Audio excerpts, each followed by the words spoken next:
Hello students, how are you? I'm Krishna Nayak, your chemistry teacher, and today we are going to discuss exercise 2.62 to 2.67. Okay, let's start with the question number 2.62. The quantum numbers of 6 electrons are given below. Arrange them in order of increasing energies. List if any of these combination has the same energy.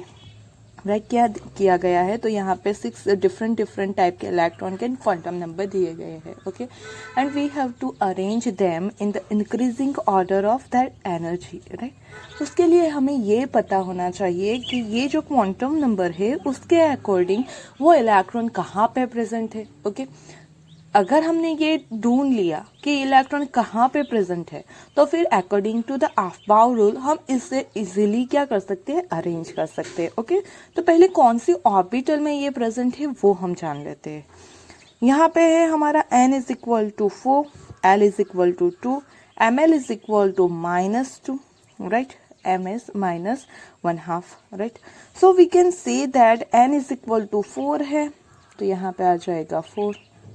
Right, और L is equal to D2 है, मतलब कि D orbital है, तो ये 4D में present होगा. आगे इसकी कोई ज़रूरत नहीं, क्योंकि सिर्फ हमें क्या करना है, एनर्जी में, इंक्रीजिंग एनर्जी में उसे अरेंज करना है. ओके, तो हम इसके अकॉर्डिंग इजीली अरेंज कर देंगे. इतना भी हमें मिल गया तो हम इजीली अरेंज कर सकते हैं. नाउ यहाँ पे है n is equal to 3 and L is equal to 2, मतलब ये हो जाएगा हमारा 3D, क्योंकि प्रिंसिपल क्वांटम नंबर 3 है, L की वैल्यू 2 है, मतलब वो D ऑर्बिटल है.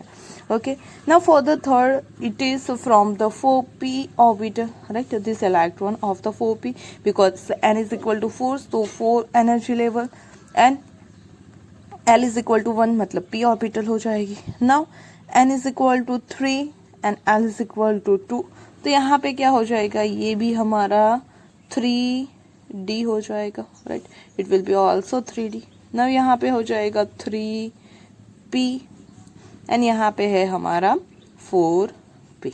ओके, चलो यहाँ पे सबसे कम एनर्जी किसकी होगी, वी नो दैट हियर, तो सबसे ज़्यादा कम एनर्जी किसकी होगी, 5th नंबर की. Right, so we can write that 5th, क्योंकि 3p सबसे पहले आता है.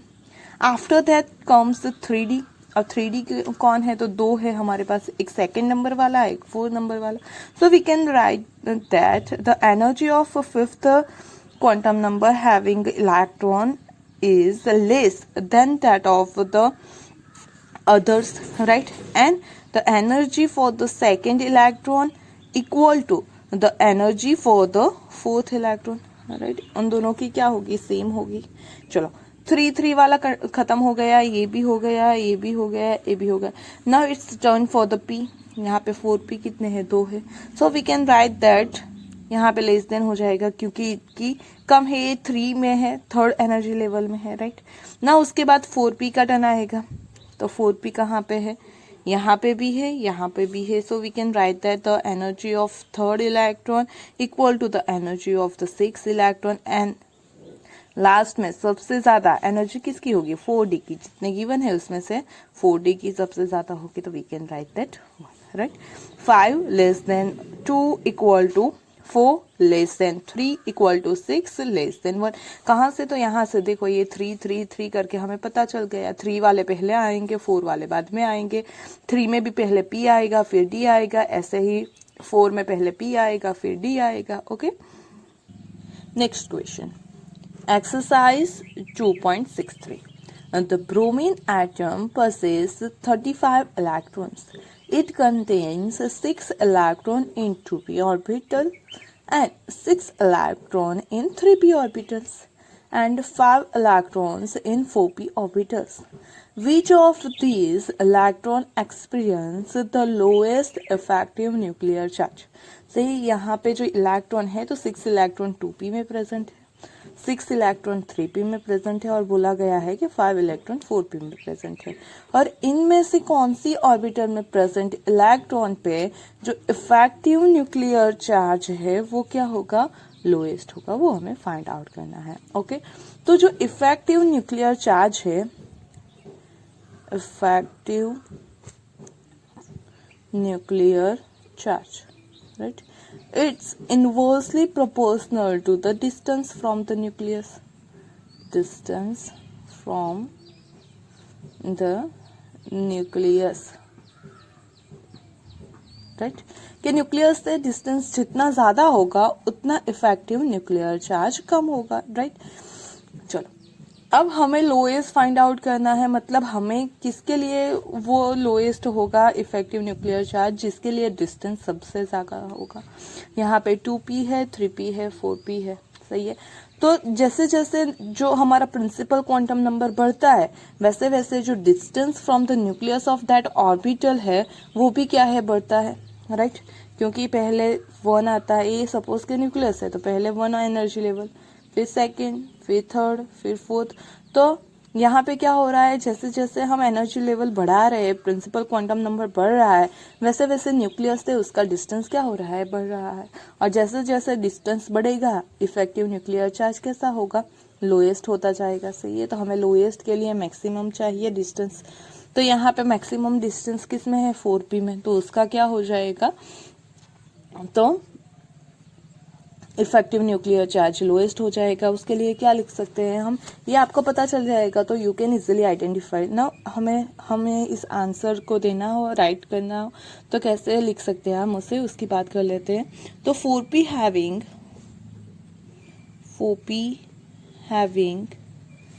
4p इलेक्ट्रॉन्स हैविंग, राइट, क्योंकि 4p ऑर्बिटल लिखो या फिर 4p इलेक्ट्रॉन्स हैविंग, यहाँ पे इलेक्ट्रॉन की बात की है तो इलेक्ट्रॉन का लेते हैं। 4p electrons having largest value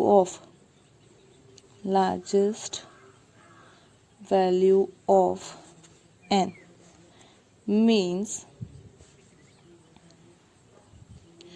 it is farthest from the nucleus,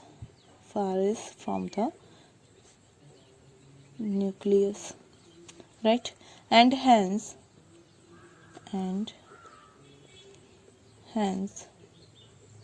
experience the lowest effective nuclear charge,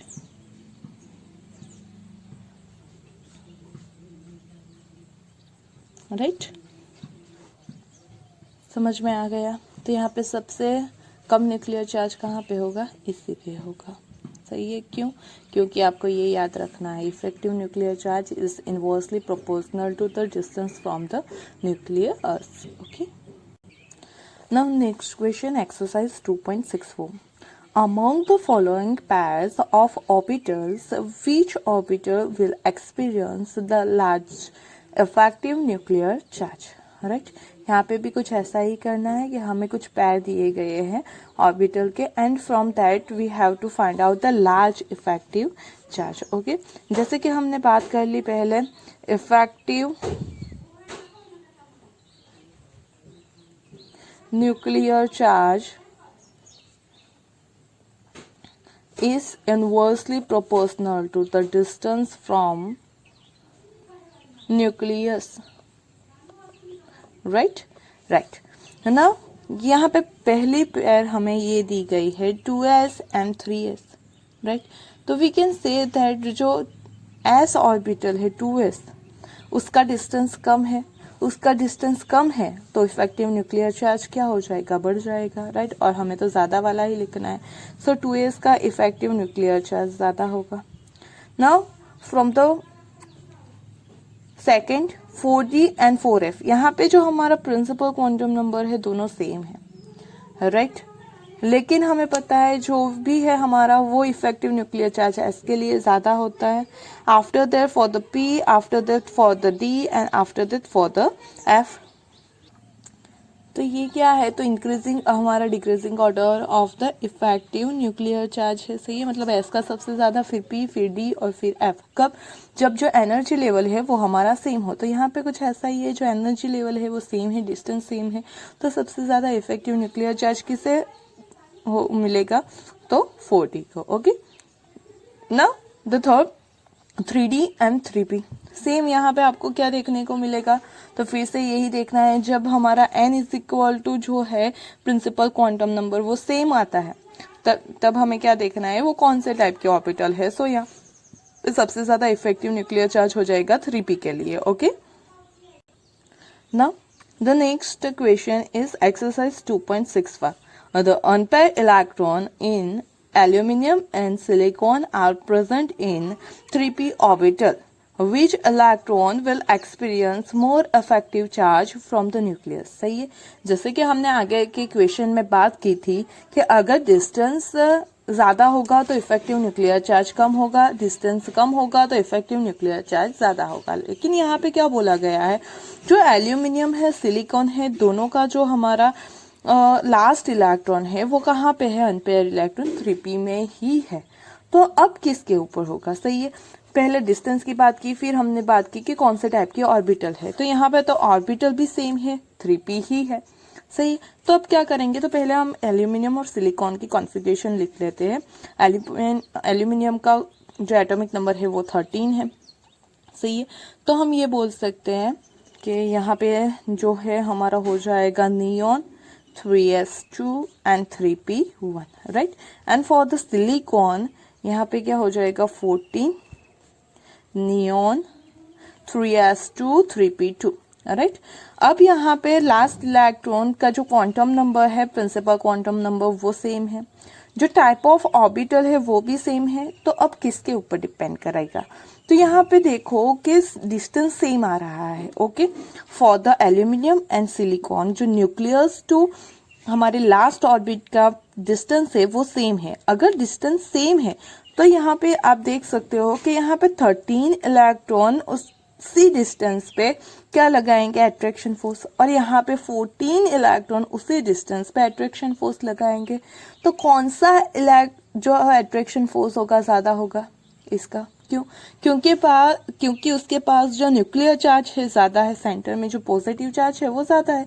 अगर पॉजिटिव चार्ज ज्यादा है और सेम डिस्टेंस पे दोनों इलेक्ट्रॉन प्रेजेंट है तो कौन सा वाला, यही વધારે, जहां पे ज्यादा होगा नंबर ऑफ न्यूक्लियर चार्ज वही ज्यादा क्या लगाएगा, अट्रैक्शन फोर्स। आई बात समझ में, तो we can write that silicon has greater nuclear charge and which is plus 14 than aluminium, right, जिसके पास कितना है plus 13। hence the unpaired electron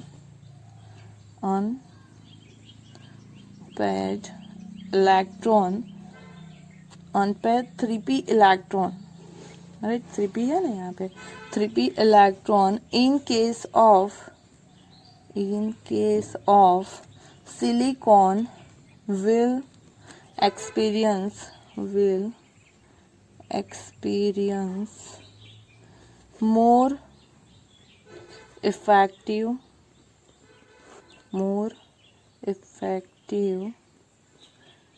nuclear charge. आई बात समझ में, तो जब भी इफेक्टिव न्यूक्लियर चार्ज से फाइंड आउट करना हो, पहले डिस्टेंस देखो, डिस्टेंस सेम है तो फिर क्या देखो आप, डिस्टेंस मतलब के जो हमारा प्रिंसिपल क्वांटम नंबर है वो देखो, जितना प्रिंसिपल क्वांटम नंबर कम होगा उतनी इफेक्टिव न्यूक्लियर चार्ज ज्यादा होगी।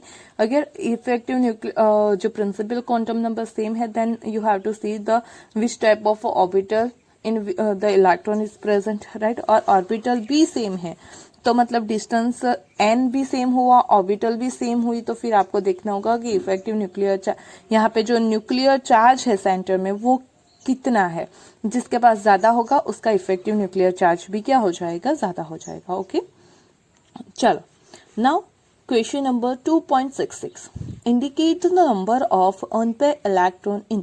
यहाँ पे हमें क्या करना है, तो number of unpaired electron indicate करना है।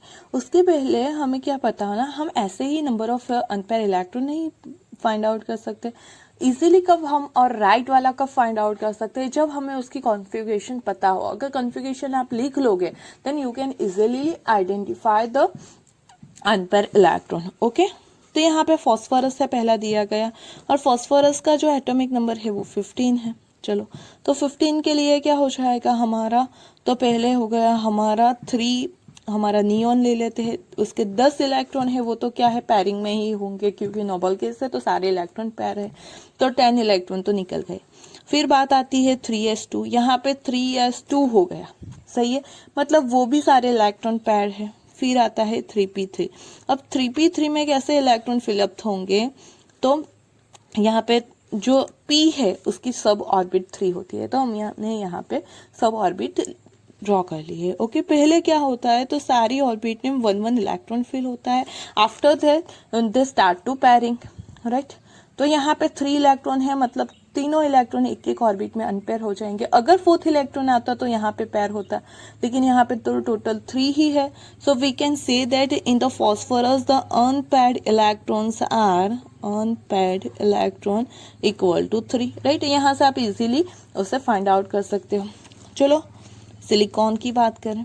ओके, सिलिकॉन का एटॉमिक नंबर है 14, उसकी कॉन्फ़िगरेशन हो जाएगी नियॉन 3s2 3p2, राइट। यहाँ पे तो 3s2 है, ये भी पैर है, ये तो पैर ही होगा, जो भी नोबल गैस है उसके सारे इलेक्ट्रॉन पैर होते हैं। तो 10 + 2 + 2 14 हो गया। ओके, चलो यहाँ पे वो जो p के इलेक्ट्रॉन है वो कैसे होंगे, तो यहाँ पे 3 ऑर्बिटल, उसमें 1 और 2, हमारे पास सिर्फ 2 इलेक्ट्रॉन है जो यहाँ पे फिलअप हो गए, बाकी के ऑर्बिटल क्या रह जाएगी, तो अनफिल रह जाएगी। तो यहाँ पे जो अनपेयर ऑफ इलेक्ट्रॉन है इन द सिलिकॉन वो कितने हो जाएंगे, unpaired electron is equal to 2। You can see that बाकी के आगे के सारे क्या हो जाएंगे, ये एस तक के तो पैर हो जाएंगे। ना for the chromium, chromium 24, right. तो क्रोमियम में यहाँ पे हम 18 लिख लिया हमने आर्गोन का। चलो अब क्या है, तो इसकी जो कॉन्फ़िगरेशन है वो आती है हमारी 4s1 3d5। ओके, तो 4s में s की कैपेसिटी कितनी है, 2 की है, लेकिन यहाँ पे एक ही इलेक्ट्रॉन है, मतलब s के पास 1 इलेक्ट्रॉन अनपेयर है। ओके, यहाँ पे 3d5 है, तो जो d ऑर्बिटल है हमारी, उसकी जो सब ऑर्बिटल होती है वो कितनी होती है, 5 1 2 3 4 5, सही। पहले क्या होगा, सभी ऑर्बिट में एक एक इलेक्ट्रॉन क्या होगा, तो फिलअप होगा। तो यहाँ पे 5 थे तो 5 में फिलअप हो गए एक एक करके। तो यहाँ पे ये 5 इलेक्ट्रॉन प्लस ये इलेक्ट्रॉन, तो टोटल अनपेयर्ड इलेक्ट्रॉन आपको कितने मिलेंगे, unpaired electron is equal to 6, सही है। तो मतलब आपको क्या करना है, उसकी कॉन्फ़िगरेशन लिखनी ही पड़ेगी। अगर आपको ऐसा है कि बिल्कुल भी उसका आपको नहीं लिखना है गलत वाला, तो फिर आपको उसकी कॉन्फ़िगरेशन लिखनी ही पड़ेगी। Okay, now for the iron, तो आयरन के लिए है हमारा 26। चलो आर्गोन 4s2 तो 20 हो गए और 3d6, तो 4s2 हो गई, मतलब ये तो पैर हो गई। ना 3d6 की बात करें तो हमारे पास 5 सब ऑर्बिट 1 2 3 4 और 5। ओके, पहले क्या होगा, एक एक इलेक्ट्रॉन उसमें फिलअप हो जाएगा, सही है ना। फिर पैरिंग होना स्टार्ट होगा, तो 5 तो हो गए, एक बचा जो पहले में पैर हो जाएगा। Now you can calculate the unpair electron easily, 1 2 3 4, right. So unpaired electron in the Fe will be 4. Okay, do you get it? Now for the krypton, krypton का जो एटॉमिक नंबर है वो है 36, राइट। चलो 36 के बाद आएगा आर्गोन, तो हो जाएगा 4s2। फिर आता है हमारा 3d6, सॉरी 3d10। ओके, 36 तक जाना है, 18 + 2 हो गया 20, 20 + 10 हो गया 30, अभी 6 बाकी है, तो जो आएगा 4p6 में। ओके, ये ऑर्बिटल कैसे आती है, तो आपका जो आफ्बाव का रूल है ना उसके अकॉर्डिंग आती है, वो आपने सीखा हुआ है थियरी में, तो फिर से यहाँ हमें नहीं देखना है। तो उसके अकॉर्डिंग क्या हो जाएगा, 4p6। तो देखो s की कैपेसिटी 2 की है तो 2 फुलफिल है, d की 10 की होती है कैपेसिटी तो वो भी फुलफिल है, p की 6 इलेक्ट्रॉन की कैपेसिटी होती है वो भी फुलफिल है। Means we can write that unpair electron is equal to 0, right. यहाँ पे कोई भी अनपेयर इलेक्ट्रॉन प्रेजेंट नहीं है। Now the last question for today is first exercise 2.67 a है हमारा, how many subshells are associate with n is equal to 4। सही है, हमें क्या करना है, तो कितनी सबसेल प्रेजेंट है वो हमें लिखनी है n इज इक्वल टू 4 में। तो n इज इक्वल टू 4 है, सही है, n इज इक्वल टू 4 ए के लिए बात कर रहे हैं। तो सबसेल की वैल्यू किसके ऊपर उससे पता चलती है, l से। तो l is equal to 1 minus n, तो हो जाएगा 4 माइनस 1 इक्वल टू 3, मतलब 3 तक उसकी वैल्यू पॉसिबल है। ओके, कौन सी, तो l हैविंग वैल्यू 0 1 2 3। अगर यहाँ पे 3 है, 4 है, सही, 4 वैल्यू l की पॉसिबल है, मतलब सबसेल भी कितनी पॉसिबल होगी, 4, सही है। यहाँ पे 4 वैल्यू l की पॉसिबल है, तो जो सबसेल है उसकी वैल्यू भी, वो भी कितनी हो जाएंगी, 4, सही है। For we can say that this n is equal to 4, n is equal to 4, energy level have 4 सब सेल, और वो कौन सी हो जाएंगी, and they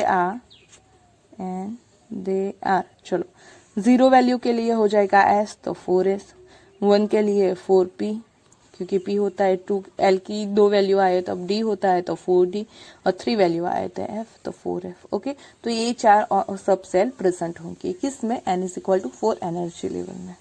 now b, how many electrons will be present in the subcell having a ms value of the minus half for n is equal to 4। सही है, n is equal to 4 के लिए जो हमारे इलेक्ट्रॉन है जिसकी minus half ms value है, spin जो है, स्पिन क्वांटम नंबर उसकी वैल्यू माइनस हाफ दी गई है, उसने वो क्वांटम नंबर के अकॉर्डिंग कितने हमारे पास क्या प्रेजेंट होंगे, इलेक्ट्रॉन प्रेजेंट होंगे, वो फाइंड आउट करना है। तो पहले तो नंबर ऑफ इलेक्ट्रॉन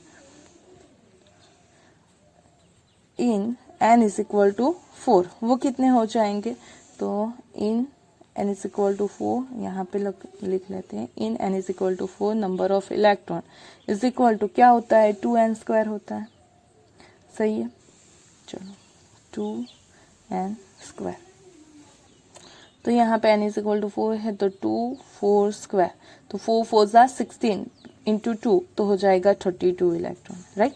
नाउ यहाँ पे 32 इलेक्ट्रॉन है, लेकिन 32 में से हर एक जो हमारी सेल होती है, सब सेल होती है, ऑर्बिटल होती है, उसमें क्या होता है, तो एक electron ms equal to minus half का होता है, एक इलेक्ट्रॉन प्लस हाफ का होता है, सही है। क्योंकि हम जब भी इलेक्ट्रॉन फिलअप करते हैं तो कैसे फिलअप करते हैं, एक अपर साइड का, एक लोअर साइड का, एक की प्लस हाफ है तो दूसरे की माइनस हाफ है, मतलब टोटल 32 है, सही है।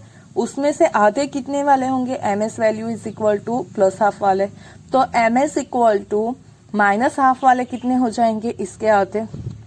So we can write that from 32 electron, half electron have ms equal to minus half value. So 16 electron have ms equal to minus half value. Okay, तो 16 इलेक्ट्रॉन के पास ms की कितनी value होगी, माइनस हाफ। ओके, तो यहाँ पे हमारा exercise complete हो जाएगी। ओके, ये 2.67 कंप्लीट हुआ। Hope you understand all the question. If there is any query you can ask me. Okay, thank you.